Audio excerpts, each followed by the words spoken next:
Bonjour à tous, c'est parti pour un petit passage en revue de l'épisode 7 de Dexter Résurrection. Mia a connu une fin rapide en prison, Lowell, le tueur au tatouage, a connu un destin tout aussi expéditif, et le Gemini Killer a lui aussi mal fini alors qu'il s'approchait de plus en plus dangereusement de Dexter. Jamais dans ma très longue et brillante carrière, je n'ai vu de début aussi explosif, c'est fabuleux! Quelle est la suite du programme? Une petite retraite au château de Léon Prater entre les tueurs survivants que sont Dexter, le gros Rapunzel et surtout le frère jumeau du Gemini Killer qui fut la grosse surprise de la fin de l'épisode précédent.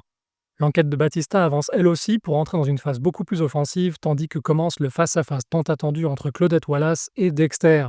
Je n'en dis pas plus pour ne rien gâcher de votre plaisir et je vais passer immédiatement sur des considérations d'ordre plus général. L'épisode 7 est un excellent épisode comme le furent les trois précédents. Le scénario nous emmène vers des territoires inconnus où les actions et réactions des personnages, Dexter inclus, sont relativement imprévisibles.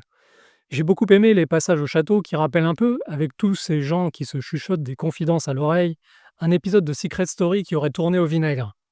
Excellente idée. Les personnages font des messes basses, se suspectent et se jaugent dans des numéros d'acteurs absolument savoureux. Michael C. Hall est plus que jamais parfait dans son rôle de psychopathe et on peut en dire autant de David Dastmalchian, impeccable dans son habit de tueur calculateur, mégalomane et arrogant, qui nous fait craindre pour la sécurité de Dexter. Peter Dinklage joue lui aussi à la perfection un Léon Prater énigmatique qui cache à mon avis beaucoup plus de secrets que ce que l'on voudrait bien croire. Une grande partie du suspense de la série repose sur ses épaules et sa vaste palette d'expressions subtiles qui semble cacher un esprit tourmenté.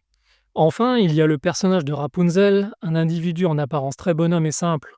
Contrairement aux autres tueurs, il n'exhibe ni ego déplacé, ni arrogance, et il a l'air d'avoir une capacité supérieure pour se fondre dans la masse du commun des mortels. Un peu comme Dexter, en somme. Ce n'est que conjecture de ma part, mais je pense que l'on a affaire à un personnage beaucoup plus malin et dangereux que ses pairs, parfaitement interprété par un Eric Stone Street sordide et inquiétant.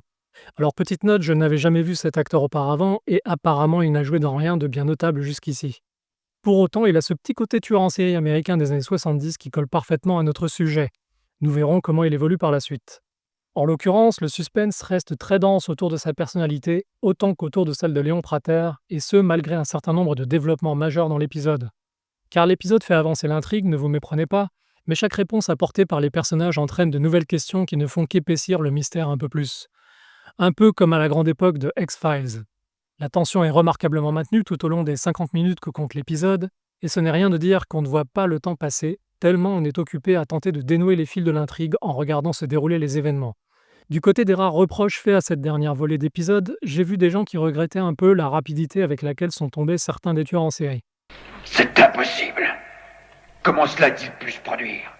C'est un reproche valide, mais à mon avis, c'était aussi le bon choix pour que les scénaristes puissent maintenir un rythme suffisant afin de captiver l'audience et éviter d'avoir à gérer trop de personnages en simultané.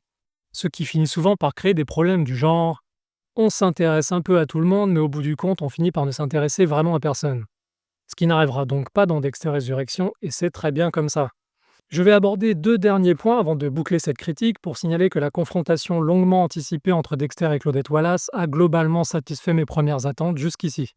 Si cette qualité d'écriture se maintient, ça ne sera que du pur bonheur par la suite. Le contexte dans lequel la rencontre se produit mérite aussi d'être évoqué. Je ne suis absolument pas un obsédé du gore pour le gore, mais j'estime qu'une bonne histoire de crime et de tueur en série nécessite dans une certaine mesure une dose d'images explicites capable de souligner la violence et l'horreur de la situation. Et sans vilain abominable, à quoi sert un héros ou un anti-héros, je vous le demande. Donc je vous laisse le découvrir, mais je tire mon chapeau au créateur de la série pour ce petit moment d'audace complètement inattendu et inespéré en fin d'épisode, en relation avec les méfaits de l'éventreur de New York. Enfin, l'épisode marque donc un tournant dans l'enquête de Batista qui prend un tour de plus en plus sombre. On terminera d'ailleurs sur de magnifiques images qui ne sont pas sans rappeler les ambiances crépusculaires du film noir des années 50. Franchement, un très bel épisode à savourer sans modération, qui s'achève une fois de plus sur un suspense insoutenable. Je vous donne maintenant rendez-vous pour voir comment tout cela va tourner dans l'épisode 8.